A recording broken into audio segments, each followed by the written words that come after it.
বারবার ব্যথায় কুকিয়ে উঠছে অনু। ধপধপে সাদা বিছানার চাদরে ছোপ ছোপ রক্ত লেগে গেছে, কিন্তু তাতে বিন্দু মাত্র ভ্রুক্ষেপ দেখাচ্ছে না নির্ঝর। সে তার নিজের কাজে ব্যস্ত। নির্ঝরের প্রত্যেকটি স্পর্শে কেবল রাগ আর ক্ষোভ মিশে রয়েছে, একটুও ভালোবাসা নেই। অসহ্য যন্ত্রণা মুখ বুঝে সহ্য করছে অনু। অনুর চোখ দিয়ে টুপ টুপ করে পানি পড়ছে। আজই নির্ঝরের সাথে পারিবারিকভাবে বিয়ে হয়েছে অনুর। অনুর বাবা মা বেশ বেছে বেছে একমাত্র মেয়ের জন্য পছন্দ করেছে নির্ঝরকে। তারপর ধুমধাম করে বিয়েটা সম্পূর্ণ হয়েছে। বিয়ের প্রথম রাতেই স্বামীর এমন ভয়ঙ্কর রূপ কিছুতেই মানতে পারছে না অনু। বড্ড কষ্ট হচ্ছে, বড্ড বেশি। রাতের প্রায় শেষের দিকে নির্ঝর ক্লান্ত হয়ে অনুকে শক্ত করে জড়িয়ে ধরে ঘুমিয়ে পড়েছে। কিন্তু অনুর চোখে ঘুম নেই। স্মৃতির আঙিনায় বারবার কেউ উকি মারছে, কেউ একজন। নিজেকে নির্ঝরের বাহুবন্ধন থেকে মুক্ত করে কোনো রকমে একটা ওড়না পেঁচিয়ে বাথরুমে চলে যায় অনু। শাওয়ারটা ছেড়ে দিয়ে ইচ্ছে মতো কান্না করতে থাকে। যদি না সায়ন অনুকে এভাবে একা ফেলে চলে যেত, তাহলে নির্ঝর নামের এই মানুষটা কখনোই তার জীবনে আসতো না। আর না কখনো এভাবে নিজের স্বামীর কাছে। কথাগুলো ভাবতেই অনুর দু চোখ ভেজে ওঠে। অনু কোনো রকম শাওয়ারটা শেষ করে অজু করে বেরিয়ে আসে। বিছানার দিকে চোখ পড়তেই দেখে নির্ঝর গভীর ঘুমে আচ্ছন্ন। গায়ে কাঁথাটা টেনে দিয়ে জায়নামাজ আর কোরআন শরীফটা বুকে নিয়ে ঘরের এক কোণে চলে যায়। প্রথমে কয়েক পাতা কোরআন পড়তেই বাহিরে আজানের ধ্বনি কানে আসে। তারপর নামাজ। অনু নামাজ শেষ করে পাশ ফিরতেই চোখ যায় তার ঠিক পাশের সাদা ধবধবে পাঞ্জাবি পরে নামাজে বসেছেন তার স্বামী নির্ঝর। এতক্ষণ নামাজে এত মগ্ন ছিল যে পাশে কেউ আছে সেদিকে খেয়ালই ছিল না তার। নামাজ শেষ করে উনি উঠে দাঁড়াতেই নির্ঝরও উঠে দাঁড়ায়। তারপর অনুকে একটানে নিজের সাথে মিশিয়ে নেয়, কাছে টেনে এনে কপালে একটা চুমু এঁকে দেয়। তারপর ধপ করে সোফায় গিয়ে শুয়ে পড়ে। ঘটনাটা আকস্মিকভাবে ঘটায়, সবই অনুর মাথার ওপর দিয়ে যায়। কই, এই ছোঁয়ায় তো কোনো ঘেন্না নেই। যা আছে তা হলো ভালোবাসা। তাহলে রাতের ছোঁয়ায় কি ছিল? অনু অবাক হয়ে অপলক তাকিয়ে আছে নির্ঝরের দিকে। সে সোফায় একটা বালিশ জড়িয়ে চোখ বন্ধ করে আছে। কি নিষ্পাপ মুখটা! বিয়ে থেকে শুরু করে এতটা সময় নির্ঝরের সাথে থাকলেও লোকটাকে ভালো করে দেখা হয়নি অনুর। আসলে হৃদয়ের মাঝে কেউ লুকিয়ে থাকলে কি আর কারো দিকে চোখ যায়? হঠাৎই অনুর চোখ যায় বিছানার দিকে। বিছানার বেশ কিছু জায়গায় রক্তের দাগ স্পষ্ট। অনুর চোখ আবার জলে ভিজে যায়। এরকম একটা লোকের সাথে তাকে কাটাতে হবে জীবনের বাকি রাতগুলো। শাড়ির আঁচলটা ঠিক করো। এভাবে শরীর দেখে আর যার মনই পাও না কেন, আমার মন পাবে না। কথাটা বলেই ঘরের দিকে পা বাড়ায় নির্ঝর। সেই ভোর রাত থেকেই অনু বারান্দায় দাঁড়িয়ে আছে। ভোরের আকাশ অনেকদিন দেখা হয় না। সকালের রক্তিম সূর্য আর কিচিরমিচির পাখির গান, হালকা বাতাস। অনেকদিন পর এভাবে খোলা আকাশ দেখতে বড্ড ভালো লাগছিল অনু। সারা রাতে হৃদয়ে যে ঝড় শুরু হয়েছিল তার অনেকটাই শান্ত হয়ে গিয়েছে। মৃদু বাতাসে শাড়ির আঁচলটা বুক থেকে একটু সরে গিয়ে পেটের কিছু অংশ দেখা যাচ্ছিল। ব্যাস, তা দেখেই নির্ঝরের এমন মন্তব্য। ভুল করেই তো সরে গেছে, ইচ্ছে করে তো আর দেখিয়ে বেড়াচ্ছি না। আমি কি তেমন মেয়ে নাকি? আর স্বামী তো, পরপুরুষ তো আর নয়। এমন করে বলার কি আছে? কি নোংরা মানুষ, আর কি নোংরা চিন্তা ভাবনা তার, ছি। এভাবে কি দেখছেন? অনু একটু পেছাতেই নির্ঝর অনুর হাত ধরে একটানে বুকের সাথে মিশিয়ে নেয়। তারপর অনুর ঠোঁটে ঠোঁট মিলিয়ে দেয়। অনু বারবার ছোটার চেষ্টা করছে, কিন্তু পারছে না। কিছুক্ষণ পর নির্ঝর নিজেই অনুকে ধাক্কা মেরে সরিয়ে দেয়। অনু হঠাৎ ধাক্কায় টাল সামলাতে না পেরে ধুম করে গিয়ে খাটের কোণে বাড়ি খায়। কপালে একটু লাগলেও কাটেনি, তবে ব্যথা করছে। এতক্ষণে নির্ঝর ঘর থেকে বেরিয়ে গেছে। অনু বরফের মতো সেখানেই জমে গেছে। কি হচ্ছে তার সাথে এসব? আচ্ছা, যদি সায়ন আমাকে এভাবে একা ফেলে না যেত, যদি বিয়েটা সায়নের সাথে হতো, তখন কি এরকম কিছু ঘটতো? হয়তো না। তবে সে তো চলে গেছে। চলে যাবে কেন? পালিয়ে গেছে। এসবের মাঝে আমাকে একা ফেলে পালিয়ে গেছে, নাকি কেউ তাকে দূরে সরিয়ে দিয়েছে? কিছুক্ষণ চুপচাপ কান্না করার পর নিজেকে গুছিয়ে নিয়ে নিচে নামে। এখন সব কিছুই মেনে নিতে হবে, স্বামী বলে কথা। বৌভাতের অনুষ্ঠান শেষে সবাইকে বিদায় দিয়ে অনু ঘরে চলে আসে। পোশাক পাল্টে বেশ আয়েশ করে বিছানায় বসতেই নির্ঝরের আগমন ঘটে। নির্ঝরকে এগিয়ে আসতে দেখে অনু দুম করে দাঁড়িয়ে যায়। একটা ছোট্ট ঢোক গিরে বলতে শুরু করে, দেখুন মিস্টার চৌধুরী, আপনার সাথে আমাকে জোর করে বিয়ে দেওয়া হয়েছে। আমি অন্য কাউকে ভালোবাসতাম আর এখনো বাসি। কথাগুলো আমি আপনাকে কালই বলতাম, কিন্তু আপনি তো আপনার কাজে না না না স্বামীগিরি ফলাতে ব্যস্ত ছিলেন, তাই বলার সুযোগটাই হয়ে ওঠেনি। কিন্তু শুনে রাখুন, যেদিন সে ফিরে আসবে সেদিন আমি বাকি কথা বলার সুযোগ হয়নি অনুর। নির্ঝর অনুর চুলের মুঠি ধরে নিজের দিকে টেনে নেয়, তারপর ঠোঁটে ঠোঁট মিলিয়ে দেয়। অনু বারবার হাত পা ছুড়ছে, কিন্তু কিছু করার উপায় নেই। দু চোখে অনু নির্ঝরকে সর্ব শক্তি দিয়ে ধাক্কা দিতেই নির্ঝর পেছনে সরে যায়। আপনি কি চান বলুন তো? এভাবে বারবার জোর কেন করছেন? যদি এত শরীরে নেশা থাকে তাহলে পতিতাপল্লী গেলেই তো পারতেন। কেন আমার আর সায়নের মাঝে এলেন আপনি? নির্ঝর বাকরুদ্ধ হয়ে তাকিয়ে আছে অনুর দিকে। তুমি কার কাছে যেতে চাও, যে তোমার সবটা চায় না? কিন্তু তার কাছে যেতে চাও না যে তোমার ভালো মন্দ সবটাই চায়। কথাগুলো বলেই নির্ঝর বিছানা থেকে একটা বালিশ ঢিল মেরে অনুর দিকে ছুড়ে দেয়। অনু বালিশটা হাতে নিয়ে বাকরুদ্ধ হয়ে দাঁড়িয়ে আছে। আর কোনো কথা হয়নি দুজনের মাঝে।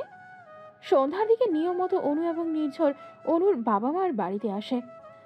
বাড়িতে এসে অনু ছাদের এক কোণে চুপটি করে বসে আছে। চোখ দিয়ে টুপটুপ করে পানি পড়ছে। এরকম কিছু হবে সেটা তার কল্পনারও বাহিরে। বারবার সায়নের কথা মাথায় ঘুরছে। ওই ভালো তো তোমায় কম বাসিনি, তাহলে এভাবে অভিমান করে ছেড়ে কেন চলে গেলে? অনু সেখানেই ঠায় দাঁড়িয়ে আছে। বিয়ের আগের দিনও অনুর সায়নের সাথে কথা হয়েছিল। সায়নের কথা মতে সে রাতের মাঝামাঝি সময়ে বাড়ির পেছন দিকটায় অপেক্ষা করবে অনুর জন্য। তারপর অনুকে নিয়ে পালিয়ে যাবে অনেক দূরে। অনু এসেছিল, সারা রাত অপেক্ষা করেছে সায়নের জন্য, কিন্তু সে তো আসেনি। তারপর দিন নির্ঝরের সাথে বিয়ে হয়ে যায় অনুর। কথাগুলো মনে পড়তেই অনু হাউমাউ করে কাঁদতে শুরু করে। এভাবে কত সময় কেটেছে জানা নেই। অনু যখন চোখ খোলে তখন বেশ রাত হয়ে গেছে। নির্ঝর বালিশে হেলান দিয়ে একটা ডায়েরিতে কিছু একটা লিখছিল, আর অনু নির্ঝরের বুকের উপর শুয়ে আছে, একেবারে নির্ঝরকে জাপটে ধরে।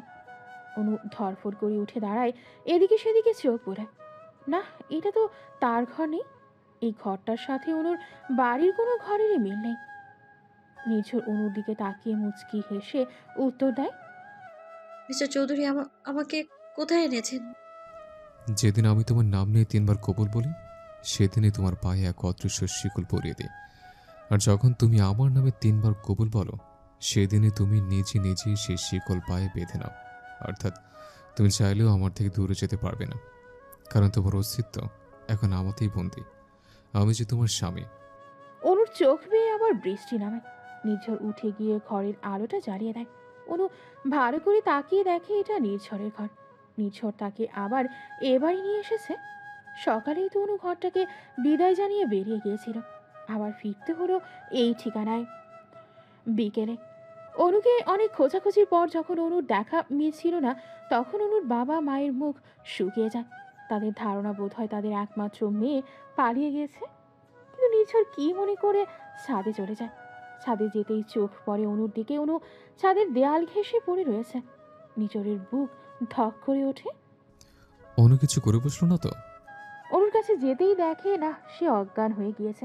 নিঝর একটা স্বস্তির নিঃশ্বাস ফেলে অনুকে কোলে তুলে নেয়। তারপর আর এক মুহূর্ত সেখানে দাঁড়ায় না। অনুকে কোলে নিয়ে হাঁটা ধরে গাড়ির দিকে। শ্বশুর বাড়ির সবার কথা অগ্রাহ্য করে নির্ঝর অনুকে নিয়ে বাড়ি চলে আসে।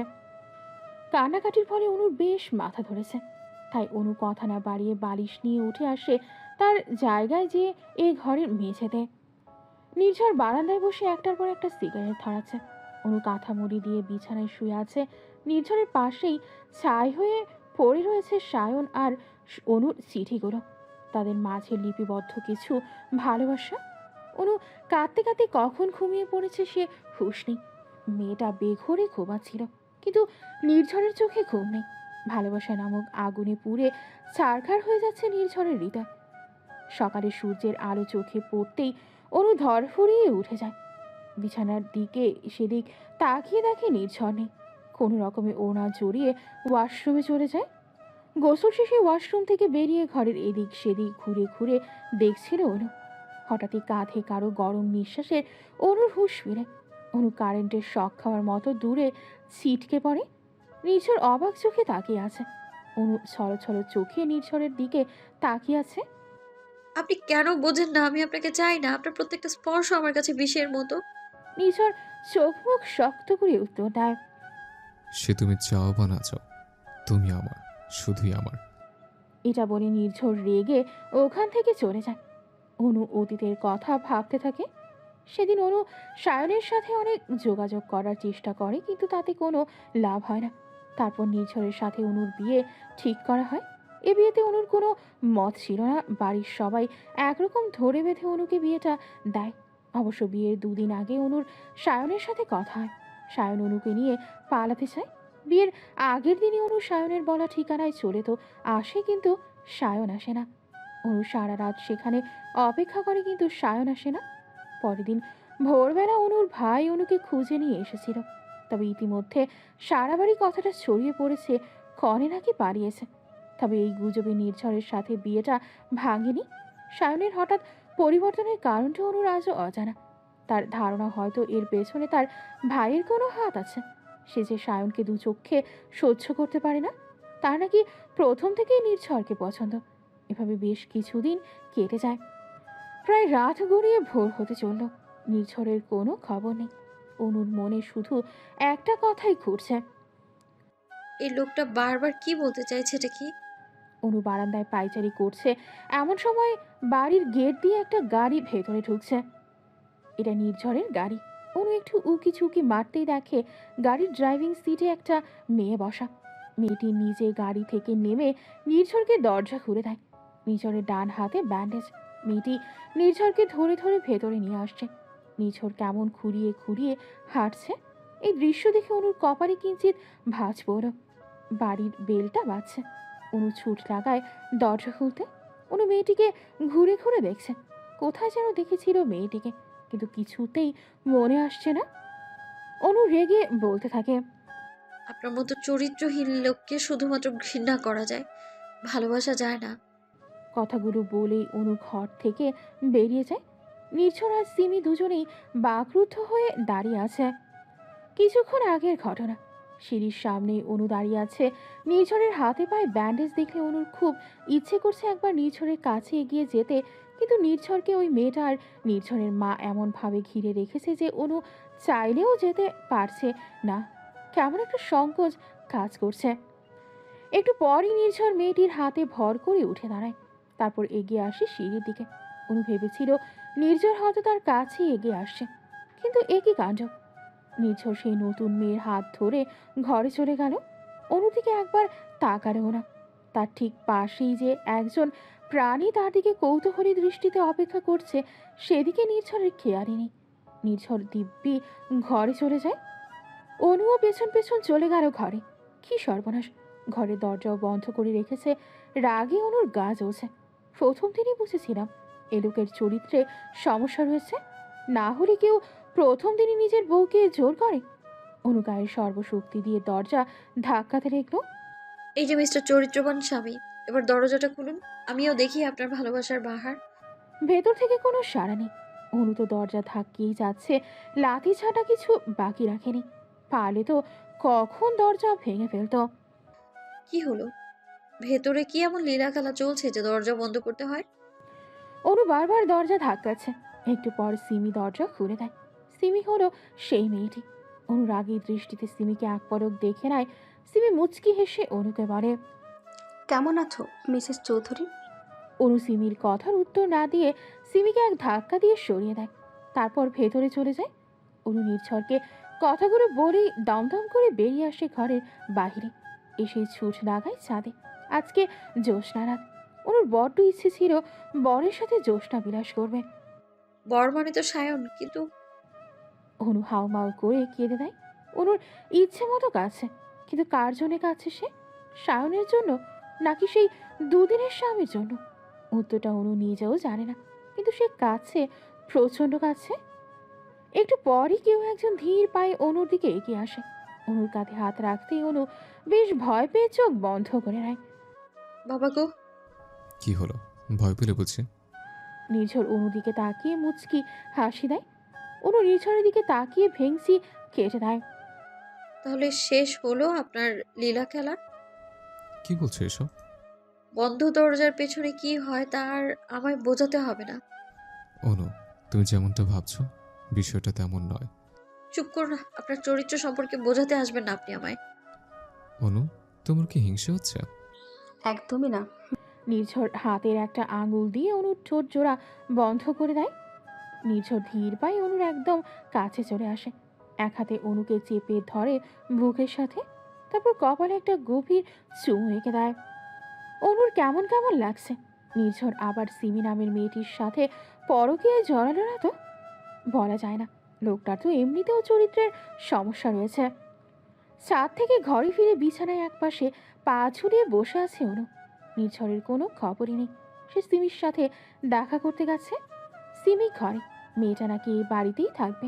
বেশ কিছুক্ষণ অপেক্ষা করার পর নির্ঝর ঘরে ফেরে। অনু একই ভঙ্গিতে বসে আছে। নির্ঝর অনুর দিকে একবার তাকিয়ে চোখ নামিয়ে নেয়। কি হলো, ঘুমোবে না? অনু একবার নির্ঝরের দিকে তাকিয়ে চোখ নামিয়ে নেয়। কি হলো? দেখুন মিস্টার চৌধুরী, আমি যেমন আপনার কোনো বিষয়ে নাক গলাচ্ছি না, তেমনি আপনিও আমার কোনো বিষয়ে নাক গলাবেন না, ঠিক আছে? মানে? অনু তেলে বেগুনে জ্বলে উঠল। ঢং! এতক্ষণ যেখানে ছিলেন সেখানেই থাকুন না, শুধু শুধু এইখানে কেন এলেন? নির্ঝর উঠে গিয়ে দরজার কাছে চলে যায়। অনুর রাগে ফুঁসছে। মিস্টার চৌধুরী, আপনি সত্যিই একজন চরিত্রহীন মানুষ। আপনার যদি ওই মেয়ের সাথেই বিশেষ কিছু ছিল, তাহলে শুধু শুধু আমাকে সায়নের থেকে আলাদা কেন করলেন? নির্ঝর ধপ করে দরজাটা বন্ধ করে দেয়। তারপর অনুর কাছে এগিয়ে এসে অনুর হাতের কবজি ধরে টেনে ধরে। সব কথাই শান শান করো কেন? লজ্জা করো না অন্যের বউ হয়ে পরপুরুষের নাম নিতে? না, করে না, কারণ আমি কোনোদিন আপনাকে... কথার মাঝখানে অনু কেঁদে দেয়। নির্ঝর অনুর হাত ছেড়ে দিয়ে বারান্দায় হাঁটা ধরে। আজকাল অনুকে নিয়ে নির্ঝর বড্ড দ্বন্দ্বে আছে। নির্ঝরের ধারণা ছিল অনু হয়তো একটু একটু করে নির্ঝরের কাছে আসবে, ভালো হয়তো বাসবে। কিন্তু যত দিন যাচ্ছে হিতে বিপরীত হচ্ছে। সায়ন নামটা যেন কেউ অনুর হৃদয়ে একেবারে খোদাই করে লিখে দিয়েছে। নির্ঝর একটা সিগারেট ধরায়, তারপর ডুব দেয় অতীতে। সেদিন ছিল শুক্রবার। নির্ঝর যখন বুয়েটে চান্স পেল, তখনই দীর্ঘ অ্যাডমিশন নামক জার্নির ক্লান্তি থেকে মুক্তি পাওয়ার জন্য পাড়ি জমায় সমুদ্র সৈকতে। নির্ঝর একাই ঘোরাঘুরি করতে ভালোবাসত। সমুদ্র বরাবরই নির্ঝরের বড্ড প্রিয় ছিল। সেদিন নির্ঝর সূর্যোদয় দেখার জন্য সমুদ্রের কিনারায় দাঁড়িয়ে আছে। তখনও আলো তেমন ছড়ায়নি, সবে সূর্য মামা পূবের আকাশে ওঠার প্রস্তুতি নিচ্ছিলেন। হঠাৎই নির্ঝরের চোখ যায় দূরে, অনেক দূরে একটা কিছু ঢেউয়ে ভেসে যাচ্ছে। কাছে যেতেই দেখে একটা মেয়ে পানিতে বেশ নাগানি চুবানি খেয়ে বাড়ির উপর পাড়ে রয়েছে। তখন আকাশে সূর্য উঠতে শুরু করেছে। নির্ঝর মেয়েটির মুখের উপর থেকে চোখ সরাতেই সূর্যের আলো সরাসরি মেয়েটির মুখের উপর পড়েছে। মেয়েটিকে প্রথম দেখে নির্ঝরের বুকের বাঁ পাশটা ধক করে ওঠে। জীবনের প্রথম ভালো লাগা হয়তো ভালোবাসা। নির্ঝর মেয়েটির নাকে হাত দিয়ে দেখে মেয়েটি বেঁচে আছে। আশেপাশে তাকিয়ে দেখে না আশেপাশে কেউ নেই। তাহলে কি মেয়েটি একাই এসেছিল সমুদ্রে? হতে পারে, এত ভাবার সময় নেই। তারপর ঝটপট করে তুলে নেয়, মেয়েটিকে হাসপাতালে ভর্তি করে দেয়। তখন অবশ্য তার জ্ঞান ছিল না। বেশ কিছুক্ষণ পর নির্ঝর মেয়েটির কেবিন থেকে একটু বাহিরে বেরিয়ে যায় ডাক্তারের খোঁজে। তখন অবশ্য মেয়েটি বেঘরে ঘুমোচ্ছে। বাহির থেকে ফিরে এসে মেয়েটিকে আর দেখা হয়নি নির্ঝরের। কোথায় সে? গোটা হাসপাতাল খুঁজেও পায়নি নির্ঝর। সে নাকি জ্ঞান ফিরতেই কোথাও চলে গিয়েছে। তারপর গোটা সমুদ্র সৈকত খুঁজেও মেয়েটির কোনো খবর পায়নি নির্ঝর। সেই মেয়েটি ছিল আজকের অনু। নির্ঝর মুচকি হেসে সিগারেটটা ফেলে দিয়ে হাঁটা ধরে ঘরের দিকে। অনু গুটিসুটি মেরে আতশোয়া হয়ে বিছানায় শুয়ে আছে। নির্ঝর অনুর পাশে মেঝেতে হাঁটু গেড়ে বসে পড়ে। তারপর অনুর গলায় নাক ডুবিয়ে দেয়।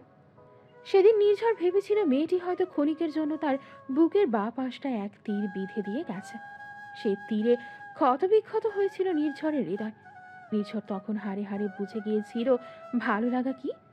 নির্ঝর চুপ করে অনুর দিকে তাকিয়ে আছে। শুনুন, ভালো করে শুনে রাখুন। যদি আবার আমার কাছে আসার চেষ্টা করেন তবে আমার চেয়ে খারাপ আর কেউ হবে না। নির্ঝর এখনো একই ভঙ্গিতে বসে আছে। অনুদিকে তাকিয়ে নির্ঝর বলতে শুরু করে। জানো অনু, সায়ন তোমাকে চায়, খুব করে চায়, তবুও তোমাকে ভালোবাসে না। ও শুধু তোমাকে চায়, তবে ভালোবাসে না। কথাগুলো বলেই নির্ঝর দাঁড়িয়ে যায়। অনু অবাক চোখে নির্ঝরের দিকে তাকিয়ে আছে। অনুর চোখ যায় নির্ঝরের হাতের দিকে। নির্ঝরের যে হাতটায় ব্যান্ডেজ করা ছিল সে হাত থেকে চুইয়ে চুইয়ে রক্ত পড়ছে। অনু কোনো রকমে বিছানা থেকে উঠে নির্ঝরের কাছে গিয়ে নির্ঝরের হাতটা ধরতেই নির্ঝরের হাত সরিয়ে নেয়। দেখুন নির্ঝর, আপনার হাত দিয়ে রক্ত পড়ছে। পড়ুক, তাতে তোমার কি? কিছু না, তবে আমি এতটা অমানবিক না আপনার মতো। অনু দ্রুত গিয়ে নির্ঝরের হাতে আবার ব্যান্ডেজ করিয়ে দেয়। এরকম সময় হঠাৎই নির্ঝরের ফোনটা বেজে ওঠে। অনু উঠে গিয়ে ফোনের কাছে যেতেই দেখে ফোনের স্ক্রিনে সায়ন নামক স্পষ্ট নামটা দেখা যাচ্ছে, সাথে সায়নের নাম্বারটাও। এই নাম্বারটা কি ভুল যায়? অনু কাঁপা কাঁপা হাতে ফোনটা কানে ধরতেই অপর পাশ থেকে সায়নের গলা। বেশ উত্তেজিত লাগছে সায়নকে। হ্যালো নির্ঝর। Hello, hello. অনুর চোখ দিয়ে টুপ টুপ করে পানি পড়ছে। এতদিন পর সে শুনতে পাচ্ছিস না? আমি সায়ন বলছি নির্ঝর। এবার আর অনু চুপ করে থাকতে পারেনি, একেবারে হু হু করে কেঁদে দেয়। নিজের অবাক চোখে অনুর দিকে তাকিয়ে আছে। অনু কাঁদছে। অনু অস্পষ্ট স্বরে বলে ওঠে। সান, তুমি? আমি অনু। নিঝর অনুর মুখে সান নামটা শোনা মাত্র উঠে গিয়ে চো মেরে অনুর কাছ থেকে ফোনটা কেড়ে নেয়। অনু এখনো কেঁদেই যাচ্ছে। নিঝরের হাত থেকে বারবার ফোনটা কাড়ার চেষ্টা করছে সে। কাঁদতে কাঁদতে মেঝেতে বসে পড়ে অনু। আকাশে একটা চাঁদ উঠেছে, সে চাঁদের বড্ড আলো। আমার খুব ইচ্ছে করছে তোমাকে ছুঁয়ে দিতে, তোমার কোলে মাথা রেখে জ্যোৎস্না পোহাতে, কিন্তু তুমি? বারান্দায় দাঁড়িয়ে একটার পর একটা সিগারেট ধরা ছিল নির্ঝর। অনু বারবার সায়নের কথা জানতে চাইছে, কিন্তু অনুকে দেওয়ার মতো কোনো উত্তরে নির্ঝরের কাছে নেই। যা আছে তা অনুকে জানাতে চায় না নির্ঝর। বেশ বেলা করেই অনুর ঘুম ভাঙে। রাতে কান্না করতে করতে কখন ঘুমিয়েছে তা মনে নেই। কোনো রকমে ফ্রেশ হয়ে নিচে নামতেই দেখে সোফায় পাশাপাশি নির্ঝর আর সিমি বসে আছে। দুজন বেশ হাসাহাসি করছে। বারবার সিমি নির্ঝরের গায়ে ঢলে ঢলে পড়ছে। নির্ঝরও তেমন অনু আর চোখে দুজনকে দেখছে। অনু কেন যেন বেশ রাগ হচ্ছে।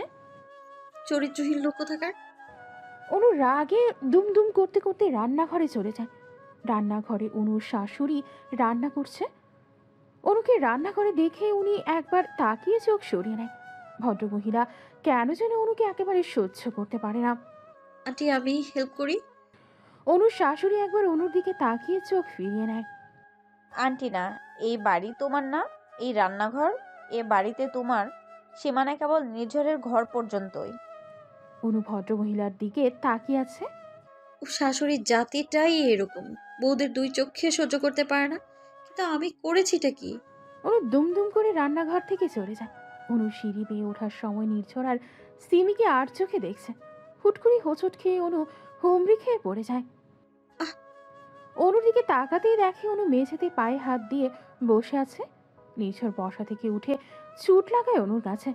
অনু পায়ে হাত দিয়ে সিঁড়ির কাছে বসে আছে। দেখি কোথায় লেগেছে। No need, সরুন। স্টুপিডের মতো কথা বলে বন্ধ করো। বললাম তো লাগবে না। নির্ঝর অনুর দিকে রাগি চোখে তাকিয়ে সোজা অনুকে কোলে তুলে নেয়।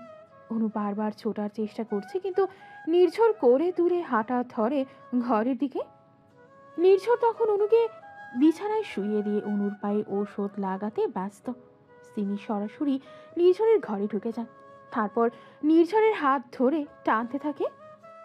নীর, বাইরে চল। নির্ঝর অবাক চোখে সিমির দিকে তাকিয়ে আছে। অনু তোর রাগে জ্বলে যাচ্ছে। অনু মুখ বাঁকিয়ে অন্যদিকে তাকিয়ে আছে। সিমি নির্ঝরকে টানতে টানতে বাহিরে নিয়ে যায়। নীর, ও তো সায়নের প্রেমিকা অনু। কি নীর, তুই অনুকে কেন বিয়ে করলি? মানে?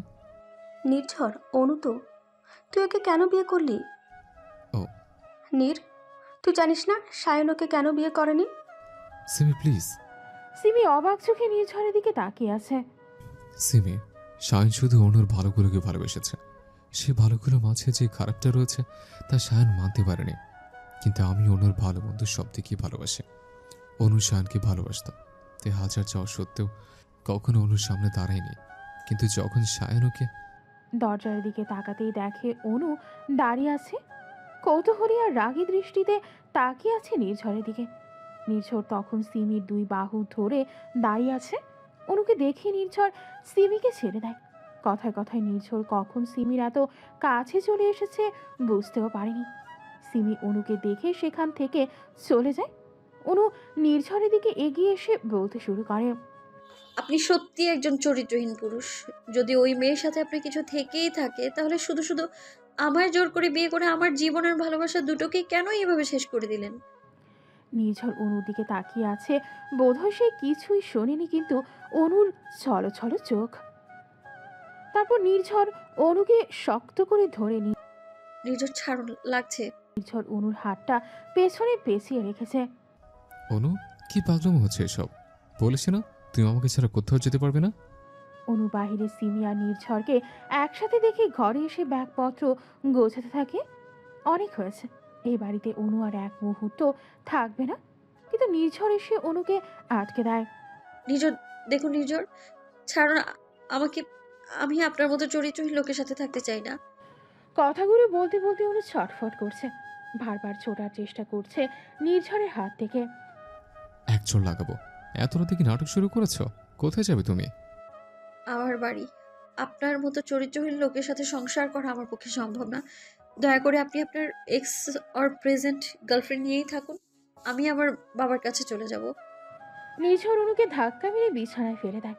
তারপর অনুকে বিছানায় চেপে ধরে ঠোঁটে ঠোঁট মিলিয়ে দেয়।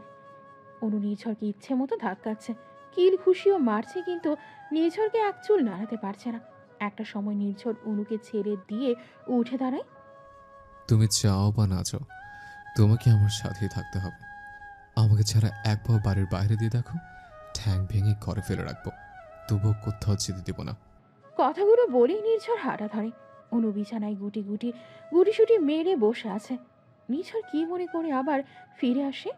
অনুর সামনে হুট করে হাঁটু গড়ে বসে অনুর হাতটা নিজের হাতের মধ্যে নিয়ে বলতে শুরু করে, সৌমিতা আমার খুব ভালো বন্ধু। ছোটবেলা থেকে আমরা একই স্কুলে পড়তাম, আর সেখান থেকে আমাদের বন্ধুত্ব। সৌমিতাকে আমি ছোট্ট করে সেমি বলি। সে ছোট্টবেলা থেকেই আমরা একসাথে বড় হয়েছে। সেমি, আমি আর যাই হোক, তুমি যেমনটা ভাবছো তেমন কিছুই নেই আমাদের মাঝে, আমরা জাস্ট ফ্রেন্ড।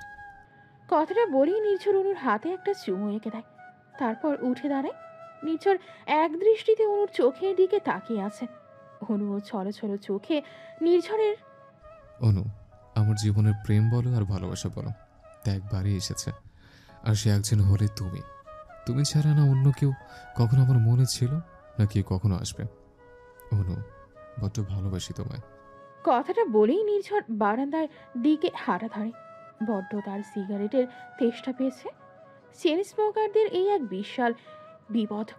একটু পর পর সিগারেটের নেশা মাথায় চড়ে বসে। তবে নির্ঝর চেন স্মোকার হলেও সিগারেটের নেশা তাকে যতটা ঘায়েল করতে পারেনি, তার চেয়ে বেশি ঘায়েল করেছে অনুর নেশা। অনুর বলা কথা, চলা ফেরা, হাসি, দুষ্টামি সব নির্ঝরকে বারবার ঘায়েল করছে। অনু এতক্ষণ কাঁদছিল, কিন্তু নির্ঝরের বলা শেষ কথাগুলো কানে আসতেই ঠোঁটের কোণে ঈষৎ হাসির রেখা ফুটে উঠল। কি জানি কি আছে নির্ঝরের সেই ভালোবাসি কথাটা। এতদিন নির্ঝরের কথাটা অসহ্য লাগলেও এখন বেশ ভালোই লাগে। জানালার পাশে বসে আছে সায়ন। বারবার নির্ঝরের ফোনে ফোন করছে, কিন্তু গতকাল হঠাৎই ফোনটা কাটার পর প্রত্যেকবারই নির্ঝরের ফোনটা সুইচ অফ বলছে। সায়নের মাথাটা হ্যাং হয়ে আছে। কাল যখন নির্ঝরকে ফোন করেছিল তখন কোনো একটা মেয়ে ফোন ধরেছিল। গলাটা বড্ড চেনা চেনা লাগছে সায়নের কাছে। হঠাৎই নেটওয়ার্ক প্রবলেম, তাই ভালো মতো কিছু শোনা যাচ্ছিল না। সায়নের কেন যেন মনে হচ্ছে ওটা অনুর গলা ছিল। কিন্তু নির্ঝরের ফোনে অনু কি করে আসবে? অনু গোসল করে আয়নার সামনে চুল আঁচড়াচ্ছিল। হঠাৎই নির্ঝর কোথা থেকে এসে অনুকে পেছন থেকে জড়িয়ে ধরে। ব্যাস, অনু তো রেগে মেগে আগুন।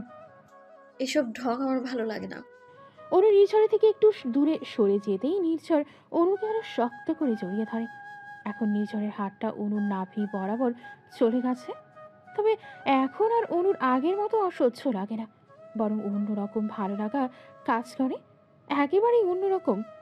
মাঝে মাঝে তো ভালো লাগা মন্দ লাগা সব মিলেমিশে এক হয়ে যায়। নির্ঝর নিজের ইচ্ছা মতো অনুর পেটে হাতটা স্লাইড করছে, আর অনু চোখ বন্ধ করে আছে। নির্ঝর অনুর ঘাড়ে থুতনি লাগিয়ে আয়নায় অনুর প্রতিবিম্ব দেখছে। নির্ঝরের দৃষ্টি অনুর গোলাপি ঠোঁটে আটকে আছে। নির্ঝর অনুকে নিজের দিকে ঘুরিয়ে অনুর ঠোঁটের দিকে এগোতে হঠাৎই সিমির আগমন ঘটে। সিমিকে হুট করে ঘরে ঢুকতে দেখে নির্ঝর অনু দুজনেই চমকে যায়। অনু এরকম নির্ঝরের কাছ থেকে ছিটকে দূরে সরে যায়। সিমি হতভাবের মতো দাঁড়িয়ে আছে, যেন সে হঠাৎই খুব বড় সড়ো ধাক্কা খেয়েছে। বড্ড ভুল সময় চলে এসেছি মনে হয়। নির্ঝর কি বলবে বুঝতে পারছে না। সে মাথা নিচু করে দাঁড়িয়ে আছে, বোধহয় খুব লজ্জা পেয়েছে, নয়তো অন্য কিছু। অনুই বলে ওঠে, ইয়ে মানে না না, সরি। সরি কেন বলছো?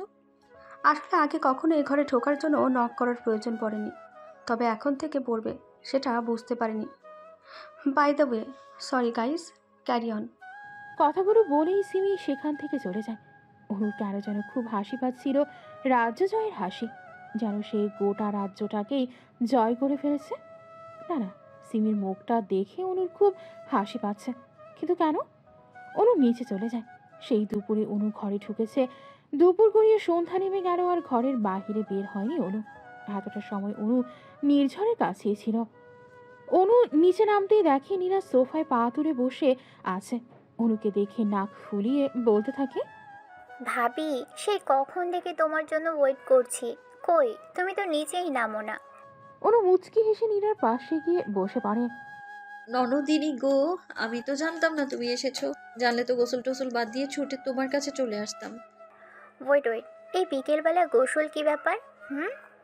অনেক ব্যাপার আছে, তবে তোমায় বলা যাবে না। কথাটা বলেই অনু হেসে দেয়। হুম, বলে কি আর বুঝবে? 2 দিন পর তোমারও দিন আসছে।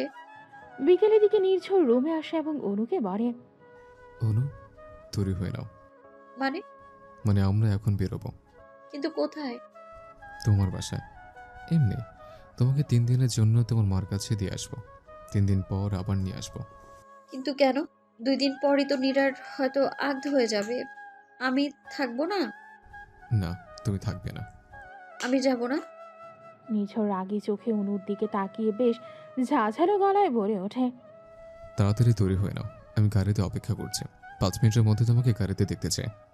কথাটা বলেই নির্ঝর দমদম করে বেরিয়ে চলে যায়। অনু নীরা দুজনেই মন খারাপ করে বসে আছে। নির্ঝর এমন করছে কেন? আপনি খুব বাজে একটা লোক, মিস্টার নির্ঝর চৌধুরী। গাড়িতে মুখ গোমরা করে বসে আছে অনু। নির্ঝর ড্রাইভ করছে। অনু তো তখন থেকেই নির্ঝরকে যা নয় তাই বলে যাচ্ছে, কিন্তু তাতে নির্ঝরের কোনো প্রতিক্রিয়া নেই। সে তো চোখ মুখ লাল করে বসে আছে। নির্ঝরের গাড়িটা অনুদের বাড়ির সামনে গিয়ে থামে। নির্ঝর গাড়ি থেকে নেমে অনুর সামনে দরজাটা খুলে দিয়ে অনুকে গাড়ি থেকে নামিয়ে দেয়।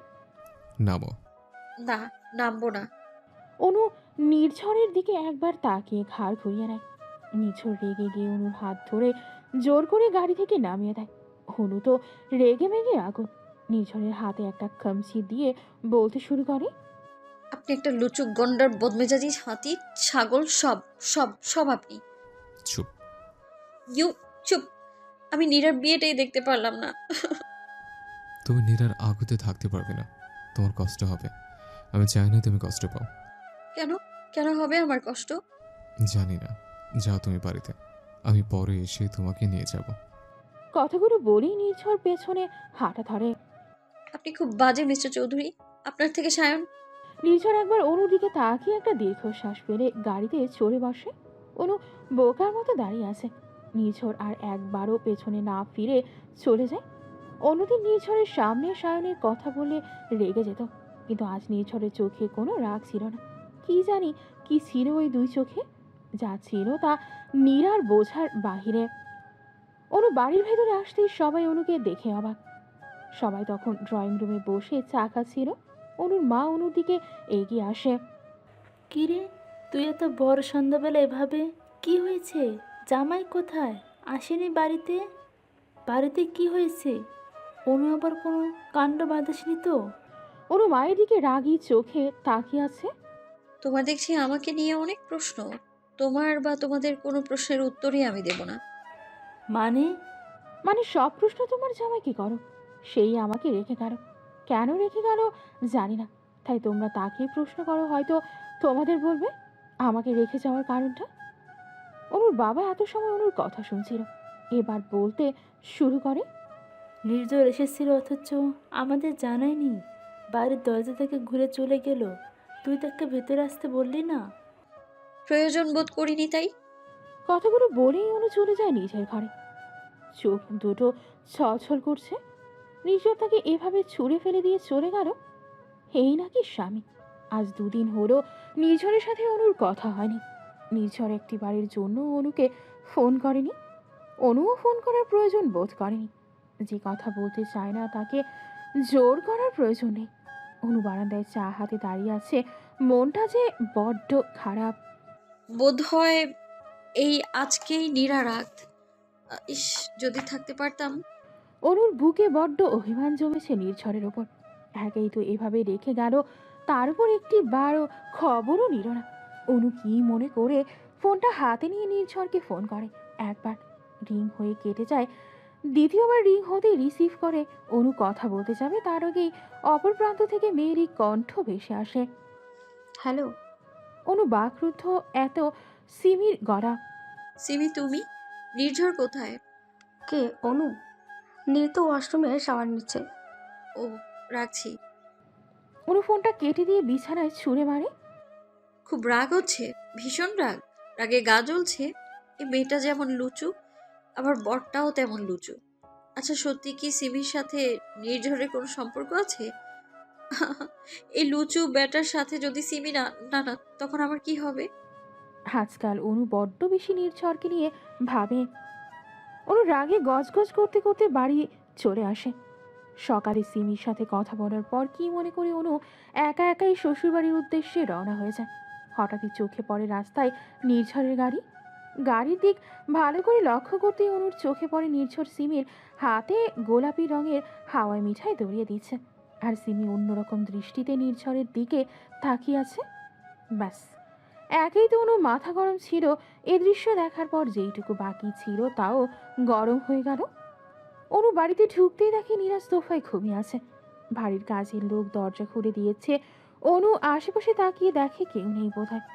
সবাই দুপুরের খাবার খেয়ে দিয়ে রেস্ট নিচ্ছে।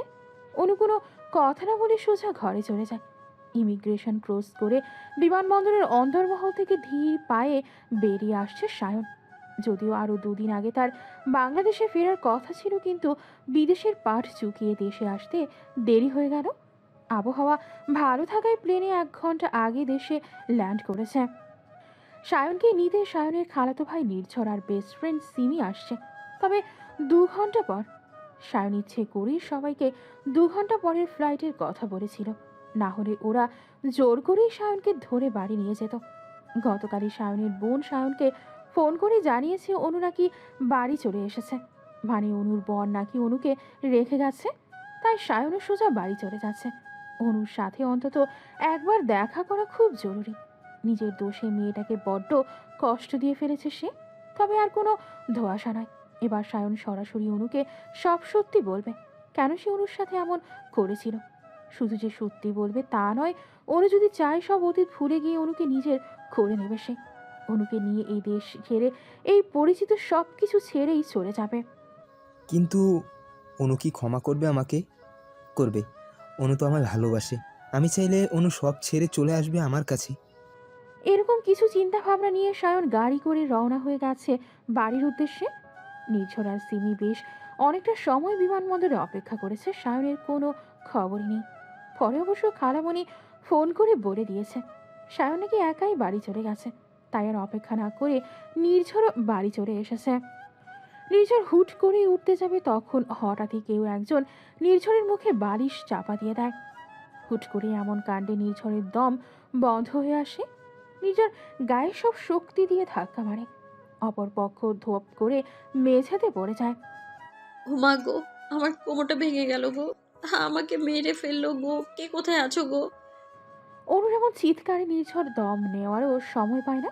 অনুকে হঠাৎ এভাবে দেখে ভূত দেখার মতো চমকে যায় নির্ঝর। তুমি তুমি কখন এলে? কেন, আমি আসাতে সমস্যা হবে বুঝি? মানে? মানে আবার কি?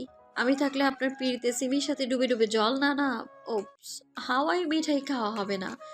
তাই তো আমাকে বাড়ি রেখে এসেছেন, তাই না? অনুর রাগে দাঁত কড়মড় করছে। নির্ঝর অবাক চোখে অনুর দিকে তাকিয়ে আছে।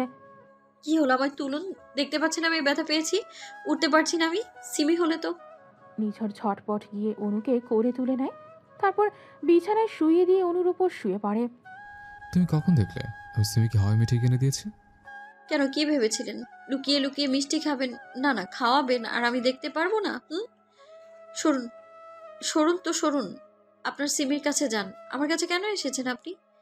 নির্ঝর পেছন ফিরে চলে আসতেই অনু নির্ঝরকে পেছন থেকে জড়িয়ে ধরে।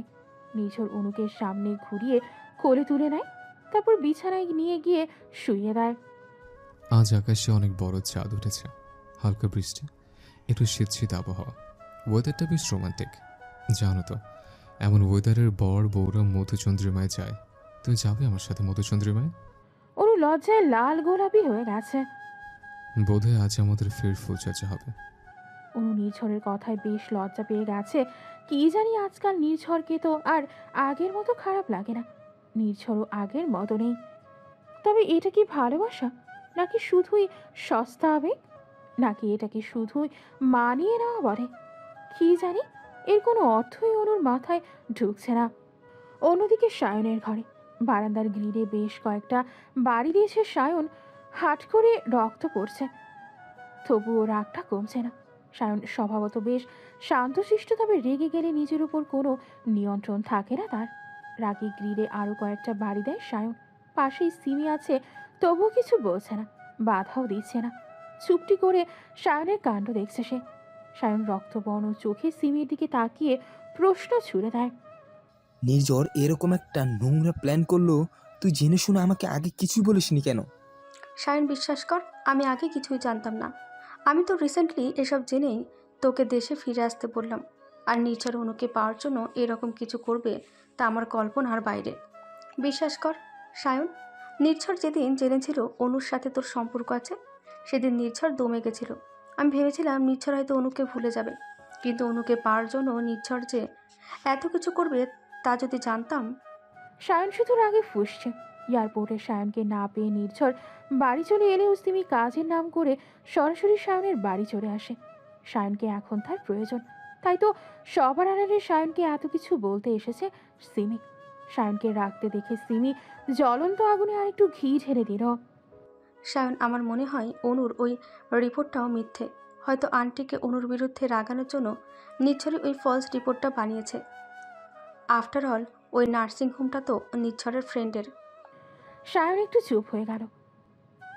আগের দিন হঠাৎই অনু সিঁড়ি থেকে পড়ে যায়, পেট ব্যথায় বারবার ছটফট করতে থাকে।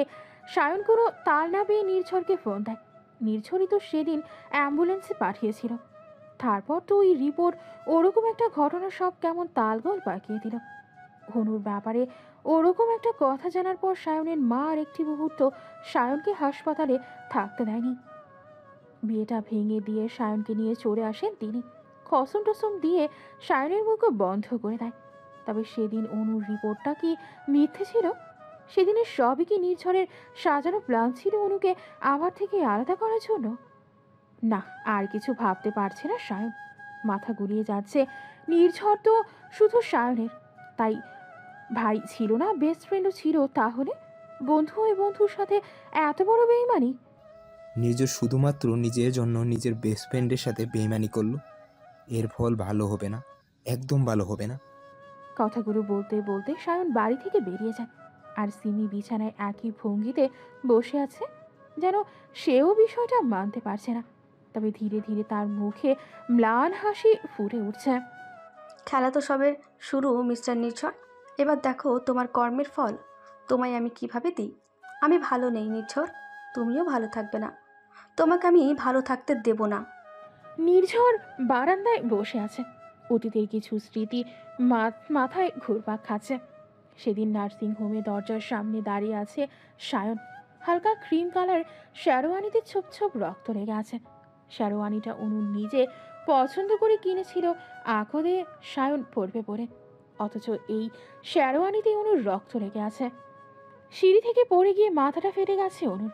পুরোপুরি হুঁশ নেই বললেই চলে, তবে বিছানায় শুয়ে শুয়ে বারবার ব্যথায় কতরাতে হচ্ছে অনুকে। স্বাভাবিকভাবে ব্যথাটা মাথায় হওয়া উচিত, যেহেতু মাথাটা ফেটেছে, কিন্তু অনুর ব্যথা হচ্ছে পেটে, যাকে বলে প্রচণ্ড ব্যথা। অনুর ওই অবস্থায় বেশ কয়েকটা টেস্ট করা হয়। বরপক্ষ কনেপক্ষ মোটামুটি সবাই উপস্থিত আছে। অনুর বাবার তো মুখটা শুকিয়ে গেছে, একমাত্র মেয়ের অবস্থা, তাও আবার এমন শুভ দিনে। সায়নের চোখ থেকে টুপটুপ করে পানি পড়ছে। কোথায় মেয়েটাকে লাল শাড়ি জড়িয়ে বউ সেজে শ্বশুর বাড়ি নিয়ে যাবে তা নয়, বরং হালকা নীল পোশাক পরে হাসপাতালের বিছানায় পড়ে আছে। অনু, তুমি ভালো হয়ে যাও প্লিজ, আমি আর নিতে পারছি না। সায়নের ভাবনায় ছেদ পড়ে ডাক্তার অনামিকার ডাকে। অনামিকা নির্ঝরের ফুফাতো বোন। অনু সম্পর্কে সবটাই জানে সে। অনামিকা সায়নকে ডেকে বলে। পাশ থেকে সায়নের মা উঁচু সুরে বলতে থাকে, এখানে অনুর পরিবার উপস্থিত রয়েছে, তাই অনুর সম্পর্কে সবটা জানার অধিকার তাদেরও রয়েছে। তুমি সবার সামনেই বলো। সায়ন ধপ করেই ফ্লোরে বসে পড়ে। অনু সম্পর্কে এত বড় ধাক্কা সে আশা করেনি। অনুর মা আঁচলে মুখ গুজে কাঁদছে। সায়ন ফ্যাল ফ্যাল করে তাকিয়ে আছে মায়ের দিকে। কি হলো, উঠতে বললাম না? বেআই সাহেব, এসব কি বলছেন? সায়নকে নিয়ে যাবেন মানে? অনুমার জ্ঞান ফিরলে তো সায়ন বাবাকে খুঁজবে। ঠকবাজ কোথাকার! খবরদার, আমাকে বেয়ান বলবেন না। এরকম বাজা মেয়ে মানুষ সত্য গোপন রেখে আমার ছেলের ঘাড়ে চাপাচ্ছিলেন। সায়ন বিস্ফোরিত চোখে মায়ের দিকে তাকিয়ে আছে। মা, কি বলছো কি? তুমি যদি আমার ছেলে হয়ে থাকো, যদি তোমাকে আমি জন্ম দিয়ে থাকি, তুমি আর একটি কথাও বলবে না। যে মেয়ে আমায় নাতি নাতনি দিতে পারবে না, যে মেয়ে আমার সন্তানকে বাবা হওয়ার সুখ দিতে পারবে না, সেই মেয়েকে বউ করে ঘরে তুলব না। সায়নের মা অনুর বাবাকে চরম অপমান করেন, তারপর দলবল নিয়ে হাসপাতাল ছেড়ে চলে যান। অনেক আকুতি মিমাতি করেও আটকাতে পারেনি অনুর বাবা। এদিকে অনুর যতবারই হুঁশ ফিরেছে, তো সমানে সায়ন সায়ন করে যাচ্ছে। সম্পূর্ণ ঘটনার আরেকজন সাক্ষী রয়েছে। সে আড়াল থেকে সবটা দেখেছে। অনুর জন্য দুফোঁটা চোখের পানিও ফেলেছে। রাতের মাঝামাঝি অনুর হুঁশ ফিরে। কেবিনে শুধু একজন নার্স রয়েছে। অনুর ধারণা সায়ন বাহিরে আছে, তাকে হয়তো ভেতরে ঢুকতে দেওয়া হয়নি। অনু টলমল পায়ে ধীরে ধীরে বাহিরে চলে আসে। কই, বাবা মা ভাইয়া ভাবি সবাই বারান্দায় আছে, সায়ন তো নেই। অনু সায়নকে খোঁজার জন্য আরেকটু এগিয়ে যায়। সিঁড়ির কাছে যেতেই হঠাৎ মাথাটা ঘুরে আসে। অনু পড়ে যেতে নিলেই কেউ একজন ধরে নেয়, সোজা অনুকে কোলে তুলে নেয়। এদিকে অনুকে খোঁজাখুঁজি চলছে। সেই একজন অনুকে কোলে তুলে হাঁটা ধরে কেবিনের দিকে। অনুকে কোলে করে কেবিনে নিয়ে গিয়ে শুইয়ে দেয়। সেই একজন হলো নির্ঝর। নির্ঝর সব জেনে শুনে অনুর বাবা মাকে বিয়ের প্রস্তাব দেয়। নির্ঝরের বিষয়ে খোঁজ খবর করে, তারপরে ওদের বিয়ে দেওয়া হয়।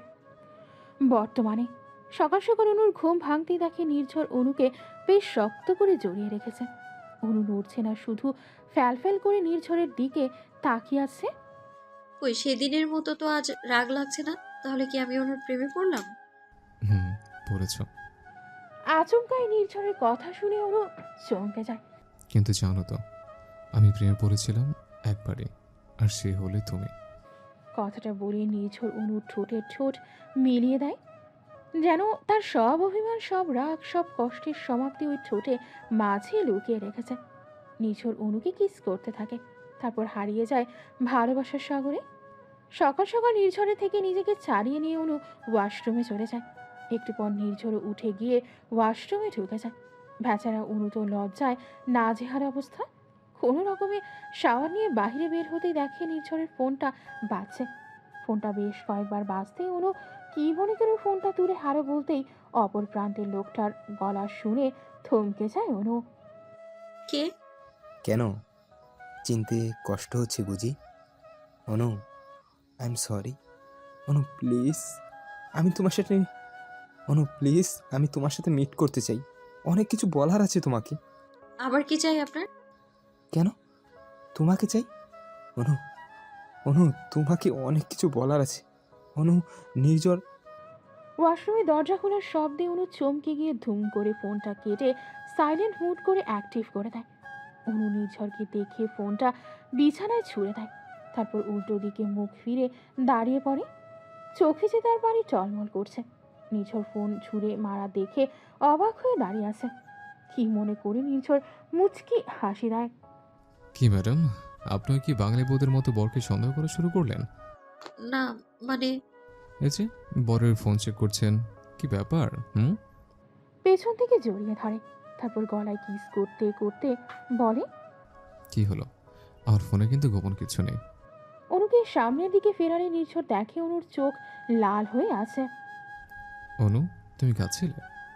না মানে কি গো, তোমরা আজকে দরজা খুলবে নাকি সারাদিন ঘরের ভেতরে দৌড় দিয়ে রোম্যান্সি করবে? সিমি ডাকে বেশ থতমত খেয়ে যায় দুজন। অনু একরকম নির্ঝরের থেকে পালিয়ে গিয়ে দরজা খুলে দেয়। তখনই সিমি আর নীরা হুড়মুড় করে ঘরে ঢুকে যায়, কিন্তু বেচারা নির্ঝর পড়ে যায় বিপদে। নির্ঝর ওয়াশরুম থেকে বেরিয়ে প্যান্ট পরেও শার্টটা পরেনি। অনু সেদিকে হুশ না করেই সিমিকে দরজা খুলে দিয়েছে। সিমি চোখে চোখ পড়তেই নির্ঝর লজ্জা পেয়ে যায়, দ্রুত টি শার্টটা হাতে নিয়ে বারান্দায় চলে যায়। এদিকে নীরা অনুর সাথে বকবক করে যাচ্ছে, কিন্তু সিমির সেদিকে হুঁশ নেই। বারবার সিমির চোখ আটকে যাচ্ছে অনুর গলায় আর ঘাড়ে হালকা লাল হয়ে যাওয়া দাগগুলো দিকে। চোখটা কেমন ঝাপসা হয়ে যাচ্ছে। নিজেকে কিছুটা সামনে নিয়ে, অনু, আমরা সবাই শপিং মলে যাচ্ছি, তুমি যাবে? বেশ তো চলো। শপিং মলে বেশ করে ঘোরাঘুরি করছে সিমি, নীরা আর অনু। বেশ শপিংও করে নিয়েছে তারা। অনুও বেশ কেনাকাটা করেছে। অনু, তুমি এই ক্যাফেটাতে গিয়ে বসো, আমি আর নীরা একটু ওয়াশরুম থেকে ঘুরে আসছি। আমিও যাব। আমি এখানে একা একা কি করব? হুম, তুমি ওখানে গিয়ে বসো। এতগুলো ব্যাগ নিয়ে শুধু শুধু দাঁড়িয়ে থাকবে কেন? যাও, তুমি গিয়ে বসো, আমরা আসছি। কিন্তু আচ্ছা। অনু আপন মনে হেঁটে হেঁটে ক্যাফেতে ঢুকছিল। হঠাৎ কেউ একজন অনুর হাত ধরে ফেলে। অনু পাশ ফিরে তাকাতেই দেখে নির্ঝর অনুর হাত ধরে আছে। আপনি?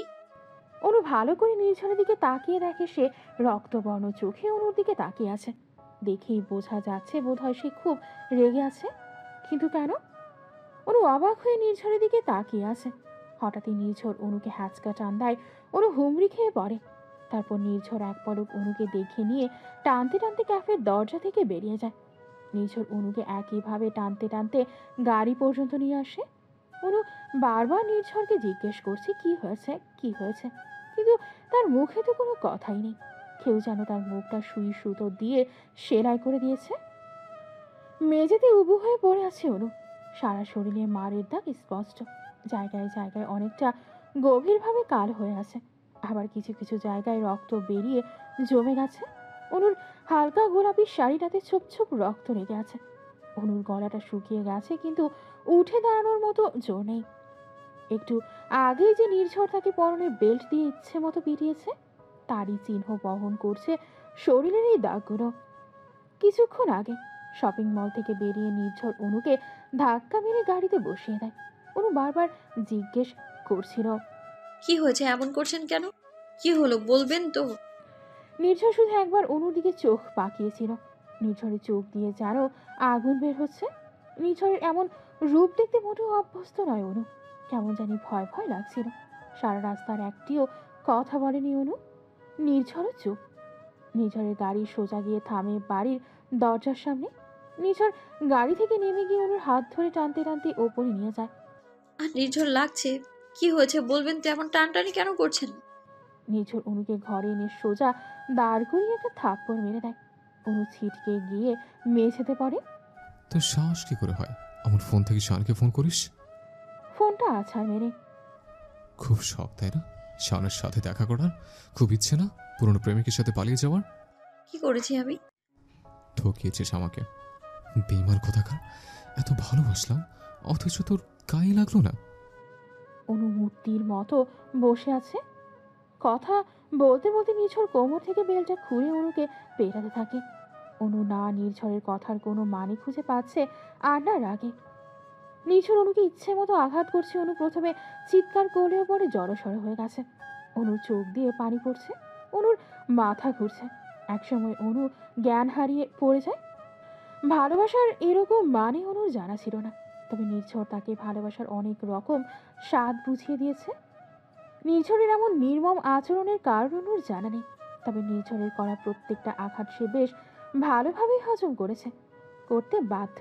সে একদিনে যে মনের বেশ কিছু অংশ সে নির্ঝরের নামের এই লোকটাকে দিয়ে দিয়েছে। বারান্দায় গিটার হাতে দাঁড়িয়ে আছে সায়ন। কতদিন পর দেশে ফিরছে সে। অনুর জন্য বুকটা বেশ ছটফট করছে।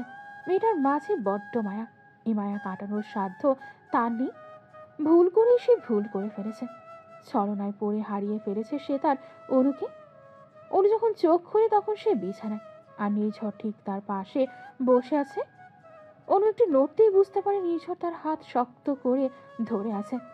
অনু আর স্পষ্ট স্বরে বলে ওঠে, পানি খাবো? নির্ঝর দ্রুত গিয়ে পানি এনে দেয়। অনু একটু পানি খেয়ে আবার শুয়ে পড়ে। অনু এক দৃষ্টিতে নির্ঝরের দিকে তাকিয়ে আছে। নির্ঝর মাথা নিচু করে বসে আছে। মিস্টার চৌধুরী, হুম। আমাকে বাবার কাছে রেখে আসুন। আপনি খুব বাজে একটা লোক। অনু, আমি তোমায় ভালোবাসি। কিন্তু আমি বাসি না। হ্যাঁ, বাসবেই না তো। তুমি তো শুধু ওই শানকে ভালোবাসবে। তুমি ভালোবাসো বা না বাসো, তুমি শুধু আমার। অনু অবাক চোখে তাকিয়ে আছে নির্ঝরের দিকে। নির্ঝরের গাল বেয়ে দু ফোঁটা পানি অনুর হাতে পড়ল। উনি কি কাঁদছেন? কিন্তু কেন? কথাটা বলতে বলতে নির্ঝর উঠে চলে আসে ঘরে। অনু একা শুয়ে আছে, ব্যথায় একটু জ্বরও এসেছে। অবশ্য নির্ঝর অনুকে ওষুধও খাই দিয়েছে। বিষয়টা জুতো মেরে গরুদানের মতো লাগছে নির্ঝরের কাছে। নিজেই বউকে মেরে আবার বউয়ের সেবা করছে। কই, আমি তো মারতে চাইনি তোমাকে, কিন্তু তুমি তো আমাকে বাধ্য করলে।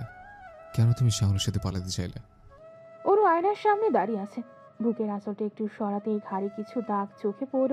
দাগগুলো দেখতেই মুখে ম্লান হাসি ফুটে উঠল। এগুলো কাল রাতের দাগ, নির্ঝরের ভালোবাসার চিহ্ন। এবার অনু একটু পেছনে ফিরতেই পিঠে হাতে নীল হয়ে যাওয়া দাগগুলো দেখতে পেল। এগুলোও নির্ঝরের ভালোবাসার দাগ। অনুকে আয়নার সামনে দাঁড়াতে দেখে নির্ঝর এসে পেছন থেকে জড়িয়ে ধরে। আর নির্ঝর লাগছে, ছাড়ো না আমায়। আমি খুব ভালোবাসি অনু। কি হলো, কথা বলছো না কেন? জানেন তো মিস্টার চৌধুরী, আপনি আমায় 2 রকম অভিজ্ঞতা উপহার দিয়েছেন। সরি, আসলে এত আসল নকল বুঝি না। যদি বুঝতাম এখন আজ এখানে এভাবে দাঁড়িয়ে থাকতাম না। জানেন তো মিস্টার চৌধুরী, আমি একটু একটু করে আপনার সাথে মানিয়ে নিচ্ছিলাম। আসলে নেয়ার চেষ্টা করছিলাম, কিন্তু অনু, তুমি কি শাওনের কাছে যেতে চাও? অনু অবাক চোখে নির্ঝরের দিকে তাকিয়ে আছে। নির্ঝর চোখ মুখ শক্ত করে দাঁড়িয়ে আছে। যেতে চাইলে কি আপনি আমাকে শ্যানের কাছে রেখে আসবেন? আমার উপায় নেই। যা পারবেন না তা বলে লাভ নেই। তার মানে তুমি যেতে চাও? কি জানি আমি যে কি চাই সে আমি নিজেও জানি না।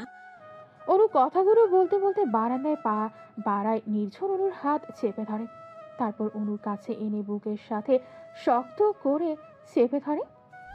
জানো তো অনু, আমি যাকে ভালোবাসি সে আমাকে ছেড়ে চলে যায়। আচ্ছা, আমি কি এতই খারাপ যে আমাকে একটু ভালোবাসা চায় না? অনু কি বলবে বুঝতে পারছে না। নিজের আমি সত্যি সায়নের সাথে নিজে থেকে যোগাযোগ করিনি, বিশ্বাস করুন।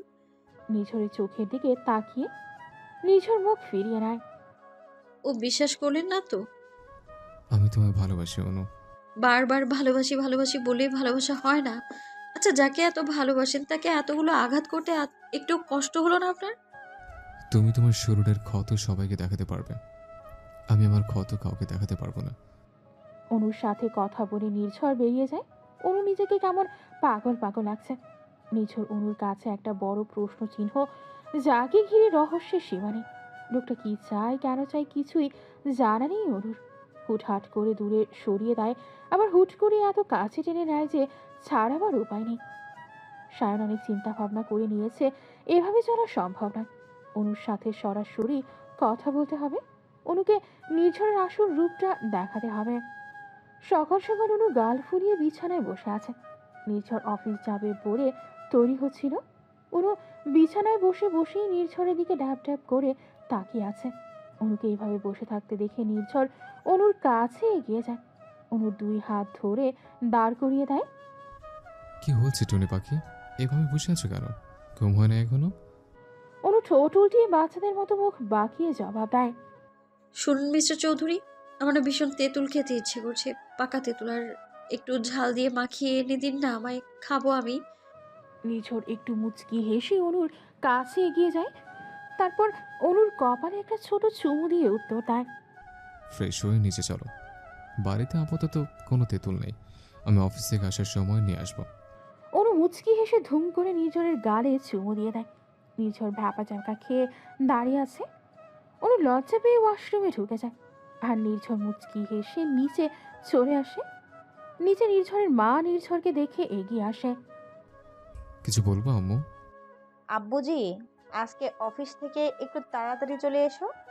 আসলে তোমাকে বলা হয়নি, আজকে সন্ধ্যায় তোমার আনিকা আপুর স্বাদের অনুষ্ঠান আছে, তুমি এলে তোমাকে নিয়ে যাব। আচ্ছা। আর শোনো, তুমি তোমার বউকে বাপের বাড়িতে দিয়ে এসো। কেন? বাড়ি শুদ্ধ সবাই তো যাবে, সে একা একা বাড়িতে থাকতে পারবে? আর রাতে ফিরবো কি ফিরবো না, তাই তাকে বরং। 1 মিনিট, বাড়ির সবাই যাব, অনু যাবে না? এসব বাজা মেয়ে মানুষদের এরকম শুভ কাজে যেতে নেই। আম্মু? নির্ঝর কিছু বলতে গিয়ে ও থেমে গেল। অনু আসছে। অনু অবাক চোখে নির্ঝরের দিকে তাকিয়ে আছে। শাশুড়ির বলা সম্পূর্ণ কথা শুনতে না পেলেও বাজা শব্দটা ঠিকই তার কানে এসেছে। কিন্তু উনি কাকে বন্ধা বলেন? সন্ধেবেলা নির্ঝরের জোড়াজুড়িতে অনুকে ওর সাথে আনা হয়েছে। নির্ঝরের মা একরকম ছেলের কথা রাখতেই অনুকে আনার পারমিশনটা দিয়েছেন। বৌমা এলে নাকি ছেড়েও আসবে না। আনিকা আপুর স্বাদ বলে কথা। আনিকা হলো নির্ঝরের ফুফাতো বোন। বেশ নিয়মকানুন মেনেই আনিকার স্বাদ দেওয়া হচ্ছে। আর অনু দূর থেকে এসব দেখছে। কেন জানি তার শাশুড়ি তাকে এসবের ধারের কাছেও ঘেঁষতে দিচ্ছেন না। নির্ঝরকেও আশেপাশে দেখতে পাচ্ছে না অনু। হঠাৎই কেউ একজন পেছন থেকে অনুর মুখ চেপে ধরে টানতে টানতে নিয়ে যাচ্ছে। অনু ছোটার চেষ্টা করছে কিন্তু পারছে না। লোকটা অনুকে গার্ডেনের এক কোণে এনে ছেড়ে দেয়। অনু বেশ ভয় পেয়ে গেছে, লম্বা লম্বা দম নিচ্ছে। কে কে আপনি? কি চাই? তোমাকে? লোকটা সামনে আসতেই অনু চমকে যায়। কতদিন পরে এই মুখটা আবার দেখছে সে। সায়ন? হুম, কেমন আছো অনু? আমি জানি তুমি ভালো নেই। আপনাকে কে বলেছে আমি ভালো নেই? ভুল জানেন আপনি। শোন, আমার যেতে দিন। সায়নের পাশ কাটিয়ে যেতে নিলে সায়ন অনুর হাত ধরে টান দেয়। অনু তাল সামলাতে না পেরে সায়নের বুকে এসে পড়ে। অনু সায়নকে ধাক্কা মেরে দূরে সরিয়ে দেয়। Don't touch me. সায়ন কথা বলতে বলতে বারবার অনুকে কাছে টানছিল। অনু রেগে গিয়ে সায়নকে ঠাঠিয়ে একটা চর মারে। ভালোবাসা মাই ফুট। কই ছিল আপনার ভালোবাসা মিস্টার সায়ন, যখন আমি ঘুমের ঘোরেও আপনাকে খুঁজেছিলাম? কই ছিলেন আপনি যখন আমি আপনাকে দেখার জন্য ছটফট করছিলাম? কোথায় ছিল আপনার এই দরদ? রাতের পর রাত আপনাকে ফোন দিয়েছি, আপনি ফোন তোলারও প্রয়োজন বোধ করেননি। এখন এসছেন ভালোবাসা দেখাতে। অনু, আমি আপনি কি? কি আপনি? তামাশা, সবচেয়ে বড় তামাশা সেদিন হয়েছিল জানেন? কোন দিন? আমার বিয়ের আগের দিন। সেদিন সারা রাত আমি বাগানে দাঁড়িয়েছিলাম, অপেক্ষা করেছি আমি আপনার জন্য, কিন্তু আপনি তো আসেননি। সে যাই হোক, আমি ভালো আছি, খুব ভালো আছি আমি। অনু সায়নকে ধাক্কা মেরে ছুটতে থাকে। একরকম পালিয়ে আসে সায়নের কাছ থেকে। সায়নকে কেন যেন তার অসহ্য লাগছে, বড্ড অসহ্য লাগছে। কথাগুলো ভাবতে ভাবতে এগিয়ে চলে ভিড়ের দিকে। অনুর চোখে জল কিন্তু মুখে হাসি। ওখানে সবাই আনিকাকে ঘিরে ধরে কি সব করছে। অনু ধীর পায়ে এগিয়ে যায় সেখানে। অনু প্রথমে ইতস্তত করেও পরে গুটি গুটি পায়ে এগিয়ে যায়। অনু কাছে যেতেই অনুর শাশুড়ি অনুকে ধরে নেয়। তারপর টেনে দূরে নিয়ে গিয়ে দাঁড় করিয়ে দেয়। এই মেয়ে জানে না বাজা মেয়ে মানুষদের এসব করতে নেই, তাতে অনাগত সন্তানের অমঙ্গল হয়। চুপটু করে এখানে দাঁড়িয়ে থাকো, ভুল করেও ওখানে যাবে না, বলে দিচ্ছি কিন্তু।